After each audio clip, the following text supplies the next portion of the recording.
Hey, welcome sa part 2 natin mga bossing na pagluluto ni Boss Buboy. Ganito no? Akin na. Kapag pakita na lang natin 'to. Pag nagpapa air dry tayo, make sure nyo na naka-elevate. Ito, naka-strainer, lahat 'yan may mga strainer. Ito, may strainer sa ilalim 'yan. Yan, kita nyo, may strainer sa ilalim 'yan. Naka-strainer tayo lahat. Yan. Ang reason yan kasi nasisira yan overnight kahit paano natin pa-air dry natin. Kailangan ito yung setup namin.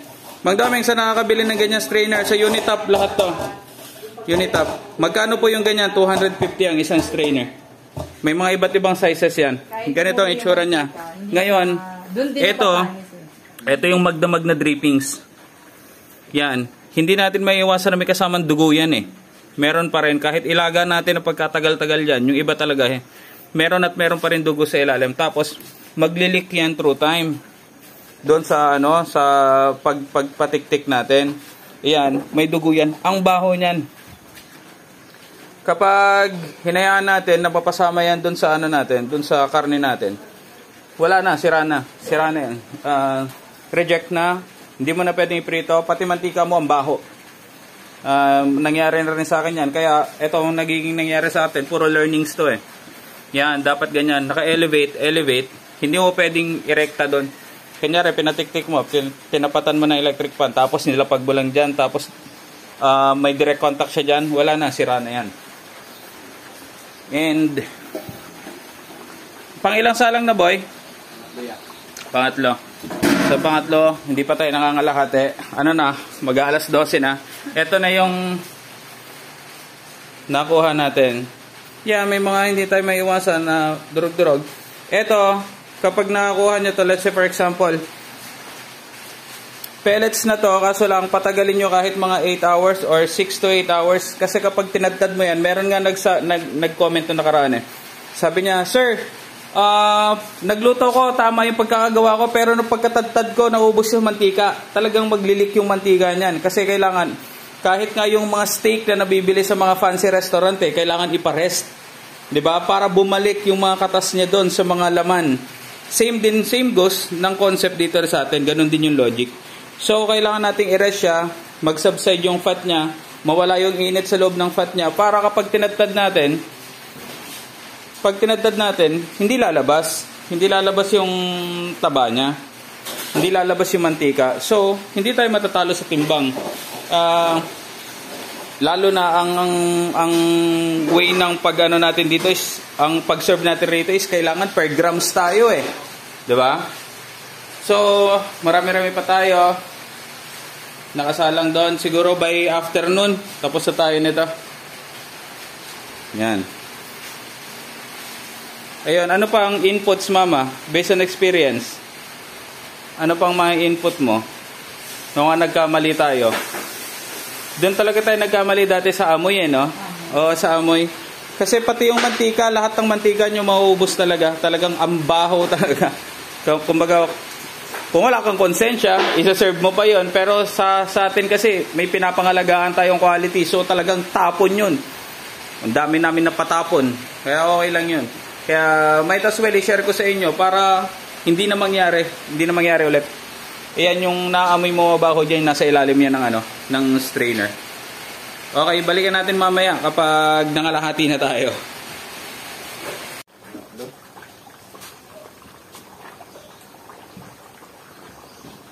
Pangatlong salang mga friends. Dami na natin mantika. Mamaya apaw na yan. Magbabawas naman tayo mamaya ng mantika.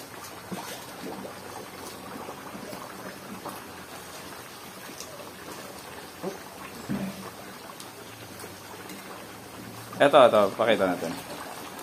So, pag ginawakan nyo yan, medyo malambot pa yan, pero once na mahanginan yan, okay na yan.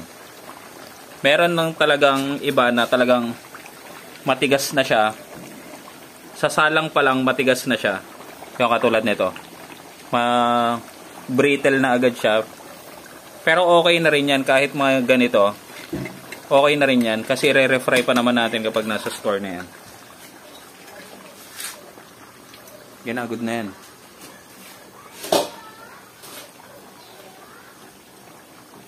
Pero kung gusto nyo talaga na males yung trabaho ninyo, hindi na siya alam mo yon, yung magiging itsura niya parang chicharon, pwede na rin naman yan. Papa, bigyan mo ko pera. Pera ka na naman dyan. Dali, nasa pulang. Wow, ah. Nangihingi dito, 10 lang. 10 agad, ah.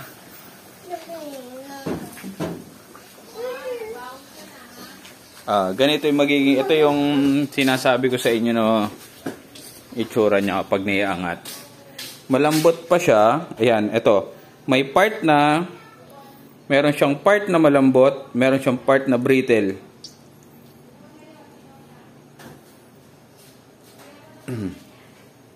Ito.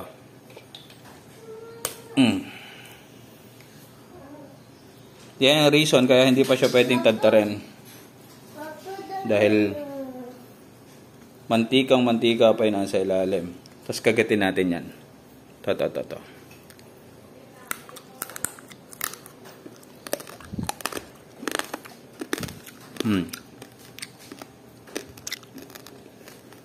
Yan sa kalutong.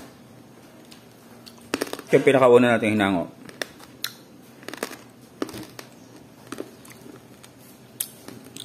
Ganito na rin ba kinakalabasan sa inyo? Pwede yung mag-comment dyan para sa tanong ninyo. Tingin ko malapit na rin naman tayo mga lahati rito eh.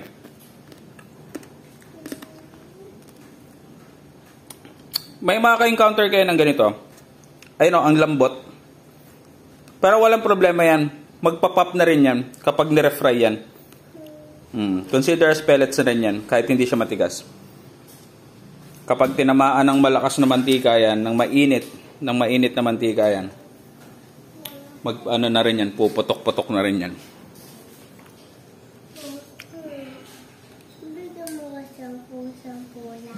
Mamaya anak ko, mamaya.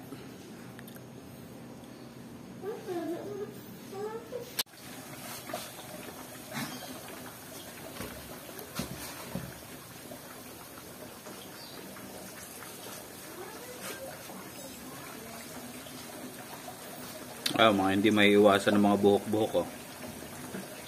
Ayan. So basically, wala tayong choice kundi i-blowtorch pa rin yan. Diba? Kasama talaga yan.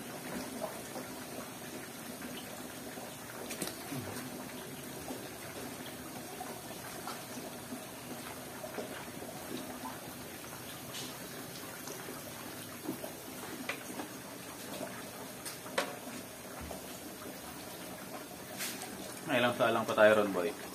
Mga 3 pa. Mga tigatlo. Tigatlo na lang yan. Ang dami na ito yun eh. Marami na may lalaman yan. Pero kaya na yung mga 3 boxes yan eh. Sa isang salang.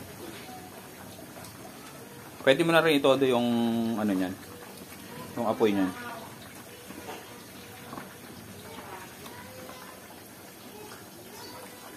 So may electric pan. Re-refry naman eh.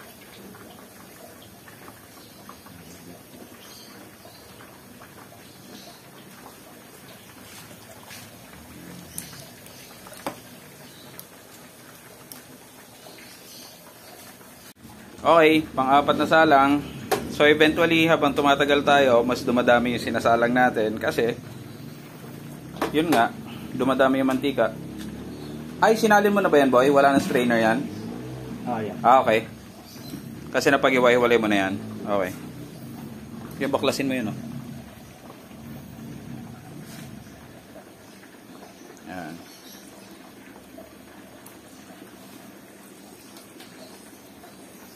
Mamaya naman, ang problema naman natin, masyadong marami mantika, magbabawas naman tayo.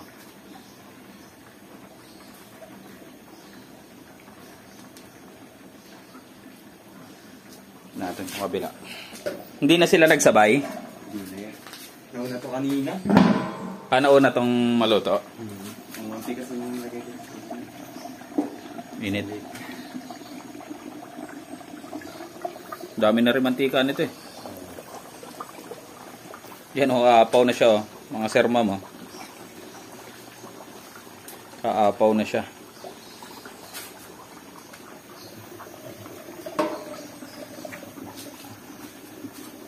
Mamaya papaw na talaga yan.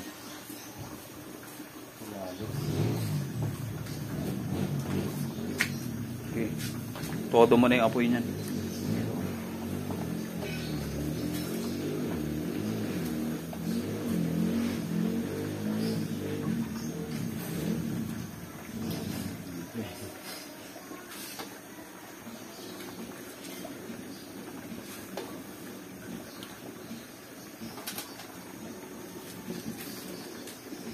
Dapat na pailalim yun.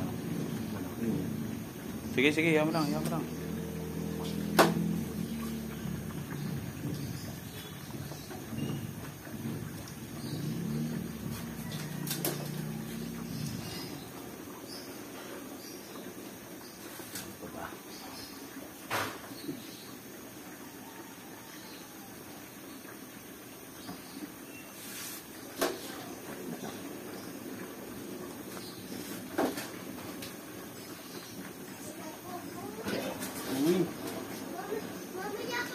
Maya ka uuwi.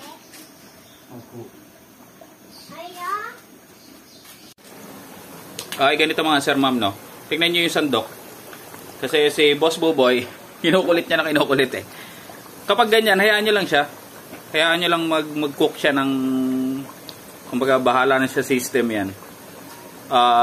Kapag lagi nyo ginagalaw yan, definitely, meron yan yung mga malalagkit. Didikit at didikit lang yan. Hayaan nyo lang. Ibig sabihin na yan lang yung signal. Parang sa chicharon natin, yan lang yung signal talaga na hindi pa siya talaga siya okay. Ang lambot pa niya, no? Yung mo, kahit anuhin mo ng kamay yan, ang lambot pa niyan. So, definitely, wag mo nang gagalawin para hindi ka nagkakaproblema dun sa dikit-dikit. And, ito na yung mga excess na mga mantika natin. Sobrang dami na nito. Ngayon, nagbabawas na tayo ng mantika ngayon. Ilang salang na to? 5? Pang-apat. Yan. Ito pa rin yung Ilan na ba tayo? Tingnan natin. Ito yung itsura doon. Ayun. Ilan na? 1, 2, 3, 4, 5. 5. Limang batcha pa yan. Ito na tayo, oh. Meron na tayong mga excess na mga mantika. So ito, magbabawas na rin tayo mamaya. Huwag mo na takpan to. Huwag mo na takpan. Konti na lang naman yan at hanguin na natin. Patitigasin na lang yung balat niyan eh. Yan, ganyan. Tapos meron tayong question dito. Sabi ni Sir, 2 hours po ba isasalang? Yes. 2 hours per batch ha. More or less 2 hours. Nakadepende na yan. Depende na. Pwedeng umabot ng 2 oras, pwedeng hindi. Pero pinaka-safe is 2 hours.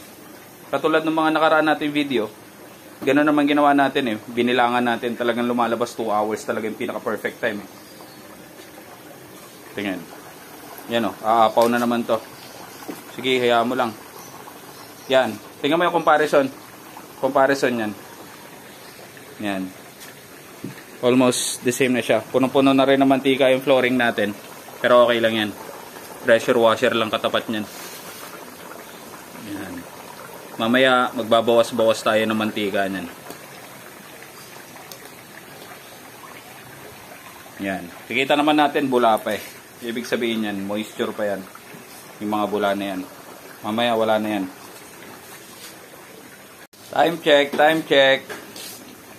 Ilan na? 4:30?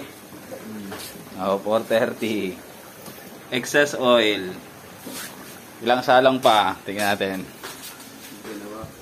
Ayan. 1, 2, 3, 4. 4 na batcha, tig 2 salang pa. Hopefully alas 6. Okay na siya. Yan.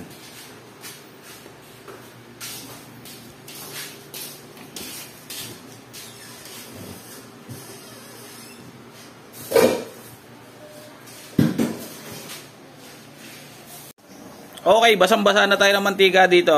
And we are up to our last 2 salang.